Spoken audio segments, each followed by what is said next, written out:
Maayong hapon, ng Butuan On News Update sa Butuan City Public Information Office.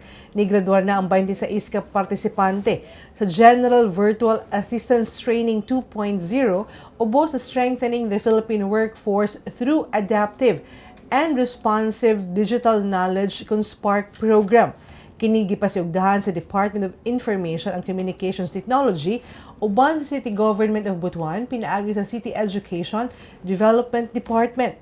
Ang programa nagtabang sa mga partisipante nga mapalambo ang ilang kahibalo o kahana sa digital nga trabaho, labi na sa virtual assistance aron mas sayon sila makapangita og online nga trabaho. Nahimong malampuson ang training kay 5 sa mga partisipante ang nakatrabaho na human sa programa.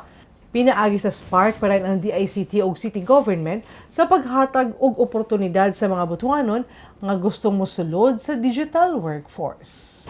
During itong online youth nga campaign, di ba, I think that was like 30 days, I was in the brink of losing hope because that was the time where I haven't heard anything back from them.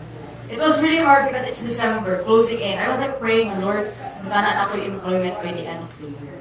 It was like, maybe it's impossible, but then it was proven wrong. I was proven wrong. I was able to get into the job before the year ended. Og makatong update ng adlaw alang sa mga updates, follow the like official Facebook page, Instagram o subscribe sa YouTube channel sa Butuan City Public Information Office. Ako si Charmaine Awitan. Daghang salamat ug dalaygon ang Dios.